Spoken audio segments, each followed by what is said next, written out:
12월 13일 기도수첩 제목은 과거 운명에서 빠져나와라입니다. 오늘 성취될 하나님의 영원한 말씀 본문은 사도행전 1장 1절에서 8절입니다. 사도행전 1장 1절에서 8절입니다. 다 함께 합독하겠습니다. 데오빌로여, 내가 먼저 쓴 글에는 무릇 예수께서 행하시며 가르치시기를 시작하신부터 그가 택하신 사도들에게 성령으로 명하시고 승천하신 날까지의 일을 기록하였노라. 그가 고난받으신 후에 또한 그들에게 확실한 많은 증거로 친히 살아계심을 나타내사 40일 동안 그들에게 보이시며 하나님 나라의 일을 말씀하시니라. 사도와 함께 모이사 그들에게 분부하여 이르시되 예루살렘을 떠나지 말고 내게서 들은 바 아버지께서 약속하신 것을 기다리라. 요한은 물로 세례를 베풀었으나 너희는 몇 날이 못되어 성령으로 세례를 받으리라 하셨느니라. 그들이 모였을 때에 예수께 여쭈어 이르되 주께서 이스라엘 나라를 회복하심이 이때이니까 하니 이르시되 때와 시기는 아버지께서 자기의 권한에 두셨으니 너희가 알 바 아니요 오직 성령이 너희에게 임하시면 너희가 권능을 받고 예루살렘과 온 유대와 사마리아와 땅끝까지 이르러 내 증인이 되리라 하시니라. 아멘.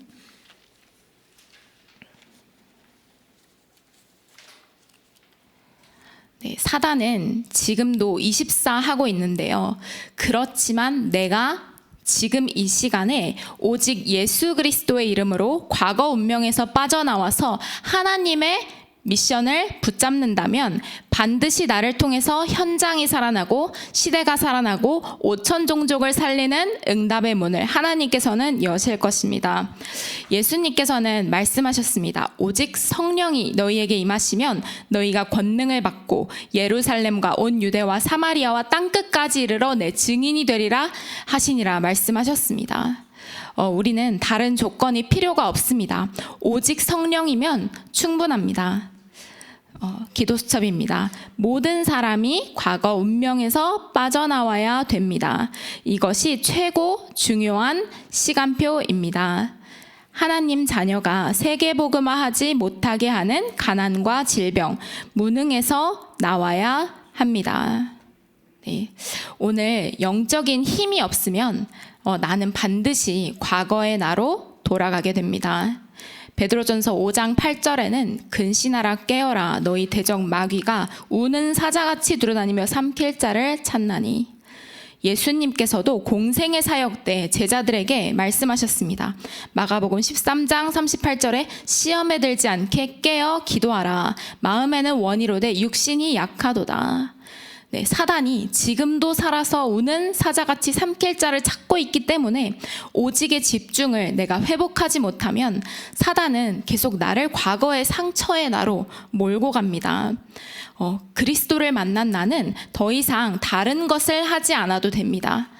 모든 지혜와 지식의 보화가 감추어 있는 오직 그리스도에만 집중하면 내 인생, 가정, 가문에는 빛이 비추어지고 나와 관계된 모든 곳에는 하나님 나라의 일이 이루어지게 됩니다. 네, 우리가 이 세상에 살고 있기 때문에 눈에 보이는 일을 무시할 수는 없지만 육신적인 것, 세상적인 것은 시간표에 따라서 그런 응답이 오기도 하고 어쩔 때는 부족하게 느껴지기도 하지만 우리는 그런 것에 매이는 인생이 아닙니다. 눈에 보이는 것을 내가 누리게 되면 나는 그것이 없어졌을 때 불안하고 염려하게 될 수밖에 없습니다. 그래서 내게 응답이 있을 때도 없을 때도 나는 오직 그리스도 때문에 너무 행복하다. 이 신앙 고백 속에 있으면 그 자는 승리할 수 있습니다. 항상 나의 동기를 점검하고 나의 동기가 오직 그리스도와 하나님 나라의 일이라면 하나님은 그 자를 통해서 오직 성령의 능력으로 시대를 살리시길 원하십니다. 네, 기도 수첩입니다. 우리는 다른 사람의 도움이 필요가 없습니다. 네, 맞습니다. 우리는 다른 사람의 도움이 필요가 없습니다. 우리는 위에서부터 힘을 얻어서 사람을 살리는 자입니다. 뭐 사람에게 서운한 자가 있을 수도 있고요. 우리가 사회 관계 속에서 또 우리가 원네스 돼서 하나님 나라의 일을 하다 보면 감정이 상할 일이 생길 수도 있고 나와 맞지 않는 사람이 있을 수도 있지만 우리는 나와 조금 다르더라도 하나님의 언약으로 복음으로 통하기 때문에 우리는 원네스 돼서 함께 세계복음화의 여정을 걷는 것입니다. 그리고 불신 현장에서 그런 사람을 만났다면 그 영혼을 품고 그 영혼의 배경을 올바로 분별하고 내가 그 영혼을 사랑하는 마음으로 그 영혼을 위해서 기도하는 것이 중요합니다. 네, 기도 수첩입니다. 하나님의 능력이 임하면 5천 종족 살릴 문이 열리고 가정과 가문을 살리고 세계복음화할 수 있습니다. 팬데믹 시대의 전염병처럼 영적 전염병이 전 세계로 퍼지고 있습니다. 우리가 복음을 전하지 않으면 이 영적인 질병은 시공간을 초월해서 전 세계화 되게 됩니다. 우리 2030, 2080 시대에는 영적인 질병이 지금보다 더 심각해진다고 우리는 말씀을 통해서 들었습니다. 그래서 내가 지금 무엇을 준비해야 되느냐? 나는 영적인 질병을 치유할 수 있는 그릇을 준비하면 됩니다. 그러면 그 그릇을 어떻게 준비하면 되느냐? 예수님께서 가르쳐 주신 기도, 그 777 기도 속에 내가 어떤 것을 준비해야 되는지 모든 것이 들어 있습니다. 그것을 하루 안에 내가 오늘 안에 내가 1시간 안에 뭐 내가 777 기도를 다 내 걸로 만들겠다. 그렇게 할 수는 없지만 내가 하나씩 나의 응답의 페이스에 따라 하나님의 성령의 인도를 따라서 오늘은 뭐 10가지 발판에 집중을 해볼 수도 있고 점점 내가 더 깊고 넓게 개인화하는 응답 속에서 그 여정을 응답받아 나가면 되겠습니다. 네, 기도 수첩입니다. 우리의 싸움은 정사를 사로잡고 흑암에 빠뜨리는 사단과의 싸움입니다. 사단이 권세자와 범죄자들, 종교 그리고 강대국을 사로잡고 함정과 틀, 올무에 빠지게 하고 있습니다. 강대국은 237 5천 종족을 노예, 포로, 속국으로 만들고 있습니다. 요즘 미디어 시대잖아요. 유튜브를 통해서 우리가 세계 여행을 할 수 있습니다. 아직도 이 시대에는요, 이 현장 우리가 사는 이 시대에 아직도 주술을 행하고 저 원주민이 사는 곳에 보면 정말 한 번도 태어나서 보지 못한 그런 우상숭배 현장, 미신 잡신 현장이 너무나 많습니다. 그리고 강대국은 명상운동 시대 속에서 3단체는 명상운동을 통해서 시대의 흑암을 장악하고 있습니다. 복음을 모르는 강대국은 전쟁을 하는데요. 강대국에 와 있는 많은 다민족들을 통해서 그들을 축복으로 전혀 여길 수가 없습니다. 복음을 올바로 알지 못하면 선교의 축복을 절대로 누릴 수가 없습니다. 그들은 죽이고 싸우는 정복 전쟁을 할 수밖에 없습니다. 왜냐하면 사단이 항상 헛된 속임수를 쓰고 있기 때문입니다. 그 헛된 속임수는 항상 내 거와 관련되어 있고요. 나의 동기와 관련되어 있습니다. 그리고 그들끼리 모여서 우리의 것에 그리고 함께 모여서 바벨탑 운동하는 것과 반드시 관계가 있습니다. 그래서 사단에 속고 있는 강대국, 후진국, 237 5천 종족을 살리는 것이 바로 나의 미션입니다. 사단은 항상 정사와 권세 뒤에서 숨어서 활동합니다. 우리의 대적은 마귀입니다. 오늘 이제 현장에 나가게 되면 사람들을 만나게 되는데요. 우리의 대적은 마귀입니다. 눈에 보이는 어떤 사람이 아니라 눈에 보이는 어떤 것이 아니라 우리의 대적은 마귀임을 잊어서는 안 됩니다. 우리는 항상 영적으로 깨어서 영적인 사실을 잘 분별해야 됩니다. 네, 기도 수첩입니다. 전도는 이 영적 문제와 재앙을 막는 것입니다. 이스라엘이 이 사실을 몰라서 후대가 노예 포로 속국이 되었습니다. 그중 복음 깨달은 한두 명이 나온 것입니다. 네, 사단의 종노릇을 할 뻔했던 우리에게 창세기 3장 15절 여자의 후손이 뱀의 머리를 상하게 할 것이요 언약을 주셨습니다. 그리고 400년 애굽 종살이 하던 이스라엘 민족에게 피 제사를 드리려 하오니 사흘길쯤 광야로 가도록 허락하소서 하라. 이 피 언약을 통해서 400년 애굽 종살이 하던 곳에서 해방되었습니다. 오직 피 언약을 통해서 해방되었습니다. 오늘 내가 예수 그리스도 언약을 제대로 붙잡고 누린다면 나는 그 어떤 것에서도 노예되지 않고 나는 해방되어서 하나님 자녀의 신분과 권세를 누릴 수 있습니다. 이사야서 7장 14절에 처녀가 잉태하여 아들을 낳으리니 그 이름을 임마누엘이라 하리라. 이사야를 통해 선포된 이 언약을 붙잡은 에스더 다니엘 세 친구가 재앙을 막을 길을 정확히 언약 붙잡고 있었습니다. 또 로마 황제 우상숭배의 신전이 있었던 이 가이사랴 빌립보 지역에서는요, 베드로가 고백했어요. 주는 그리스도시요 살아계신 하나님의 아들이시니다. 우리가 이 베드로가 했던 이 신앙 고백을 오늘 내가 할 수 있다는 것이 엄청난 기적입니다. 우리가 이 교회를 나가서 이제 운전을 하고 그리고 어디 산책을 하고 현장에서 사람들을 만날 때 이 그리스도의 복음을 모르는 사람들이 너무나 많은데 그 고백을, 그 신앙 고백을 내가 할 수 있다는 것이 정말 기적 중에 기적이고 우리는 감사할 것밖에 없습니다.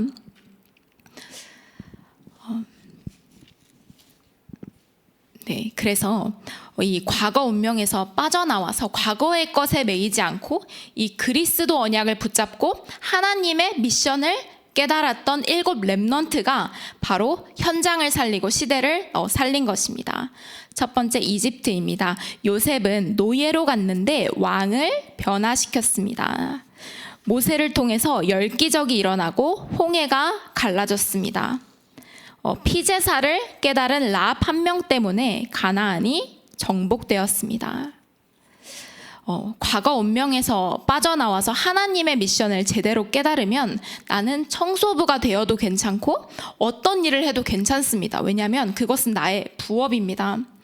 노예로 가도 왕을 살리고 나라를 살리고 강대국을 살릴 수 있는 것이 바로 복음입니다. 창세기 41장 38절에는 바로 왕이 요셉을 보고 이처럼 하나님의 영에 감동된 사람을 내가 본 적이 없다. 요셉을 통해서 바로 왕이 예수 그리스도를 알게 되었습니다. 이 시대를 살린 증인들의 특징은 오직 예수 그리스도 언약 앞에 계산하지 않고 생명건 언약의 결단을 했습니다. 그리고 언약을 붙잡은 자들이 만난 위기는 이게 위기가 아니라 재앙이 아니라 10가지 기적이 되는 것입니다. 두 번째 바벨론입니다. 세 친구가 한 말이 세계를 변화시켰습니다. 네, 세 친구가 풀무불 가운데 빠지는 일이 있어도 나는 금신상에 절대로 절할 수 없습니다. 고백했어요. 그랬더니 느부갓네살 왕이 그랬더니 하나님께서는 주의 천군 천사를 보내셔서 세 친구를 보호하셨고요.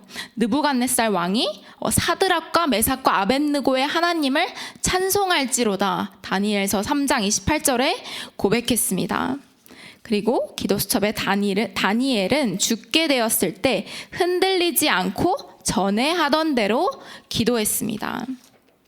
다니엘은 이 조서에 왕의 도장이 찍힌 것을 알고도 자기 집에 돌아가서 윗방에 올라가서 예루살렘을 향한 창문을 열고 전에 하던 대로 3번씩 무릎을 꿇고 기도하며 그의 하나님께 감사하였다고 했습니다. 그래서 다니엘이 사자굴에 갇히게 되었어요. 그런데 하나님께서는 천군 천사를 보내셔서 사자들의 입을 봉하셨습니다. 다니엘이 누린 이 믿음의 결단과 기도는 다리오 왕을 살리고 바벨론의 재앙을 막게 되었습니다. 다니엘서 6장 26절에서 27절에 보면 내가 이제 조서를 내리노라. 내 나라 관할 아래에 있는 사람들은 다 다니엘의 하나님 앞에서 떨며 두려워할지니 그는 살아계시는 하나님이시오 영원히 변하지 않으실 이시며 그의 나라는 멸망하지 아니할 것이요 그의 권세는 무궁할 것이며 그는 구원도 하시며 건져내기도 하시며 하늘에서든지 땅에서든지 이적과 기사를 행하시는 이로써 다니엘을 구원하여 사자의 입에서 벗어나게 하였습니다. 말씀하셨습니다. 내가 가진 이 복음은 왕도 살리고 강대국도 살리고 세계의 재앙을 막는 복음입니다. 에스더는 위기 때 죽으면 죽으리라고 말했습니다. 언약의 사람이었던 유다인을 멸하려 했던 하만이 오히려 죽음을 당하게 되었습니다. 오직 예수 그리스도의 언약이면 충분하다는 고백을 할 수 있는 하나님 자녀는 두려워할 것이 없고 담대할 수밖에 없습니다. 이 기도를 아는 자는 외칠 시간표와 기도할 시간표를 분별할 수도 있습니다. 세 번째, 로마입니다. 바울 한 명이 로마에서 일어났습니다. 그는 그리스도를 만나고 모든 것을 끝냈습니다. 그래서 복음은 구원을 주시는 하나님의 능력이며 오직 의인은 믿음으로 산다고 고백했습니다. 그리스도께서 바울을 직접 찾아오셨는데 이제 바울이 양육을 받아야 되잖아요. 어떤 만남을 통해서 하나님은 바울을 치유하는 시간표를 허락하셨는데요. 아나니아가 나의 현장에서 이 기도의 축복을 누리고 이 그리스도의 복음을 알고 이 777 기도 속에 있었습니다. 이 아나니아는 예수 그리스도의 생명건 결단을 하고 예수 그리스도의 언약을 위해서 또 예수 그리스도께서 감람산에서 주신 그 777의 미션을 붙잡고 현장에서 이 기도를 누리고 있었더니 하나님께서 정확한 시간표에 237 5천 종족의 응답을 실현시킬 바울과의 만남의 축복을 주신 것입니다. 내가 혹시 나는 언어도 잘하지도 않고 나는 어떻게 237 5천 종족 세계복음화의 응답 속으로 들어갈지 잘 모르겠습니다. 이렇게 생각하시는 분이 있을 수 있는데요. 그것은 내가 만든 한계입니다. 하나님은 다 알고 부르셨습니다. 오직 성령이 임하시면 권능받고 땅끝까지 증인이 된다고 하셨습니다. 하나님은 요즘 한국에 와 있는 다민족들이 너무 많아서요. 다민족들이 한국어를 너무 잘합니다. 그리고 내가 다 준비가 되었는데 이 다민족도 한국어를 못한다. 그럼 하나님은 통역자와의 만남의 축복도 주실 것입니다. 하나님은 다 알고 부르셨고 내가 정말 언약을 붙잡고 기도하면 하나님께서 정확한 시간표에 반드시 문을 여십니다. 그래서 의심하지 않으면 네 믿음대로 될지어다. 하나님께서는 반드시 그 언약의 기도에 응답하실 것입니다. 로마서 1장 16절에 바울은 고백했어요. 내가 복음을 부끄러워하지 아니하노니 이 복음은 모든 믿는 자에게 구원을 주시는 하나님의 능력이 됨이라. 그리고 이 복음은 영세전에 감추어진 그 복음이 자신에게 나타났다고 했습니다.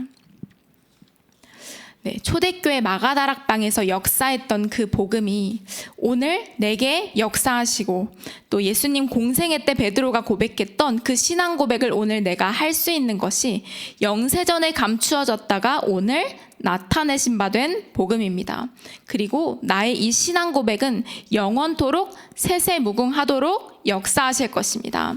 이것이 내가 받은 최고의 축복 중에 축복이고 응답 중에 최고의 응답입니다. 결론입니다. 어째서 예수 그리스도 이름으로 될까요? 이 이름은 창세전부터 있었고 이 그리스도께서 사람의 몸을 입고 오셨습니다. 그리고 죽음에서 부활하셔서 우리와 항상 함께 하시다가 재림주, 심판주로 서게 됩니다. 이 이름으로 기도하면 모든 흑암이 무너집니다. 내가 예수 그리스도 이름으로 기도할 때 흑암이 떠나간다는 확신을 가지고 기도하는 한 사람만 있으면 현장에 재앙이 떠나가고 하나님 나라의 일이 이루어집니다. 네, 언약 기도입니다. 함께 기도하겠습니다. 감사를 하나님께 드립니다. 흑암에서 빠져나오게 하옵소서. 운명에서 빠져나오게 하옵소서. 내 생각에서 빠져나오게 하옵소서. 내 형편에서 빠져나오게 하옵소서. 하나님의 능력 안으로 들어가게 하여 주시옵소서. 예수 그리스도의 이름으로 기도합니다. 아멘.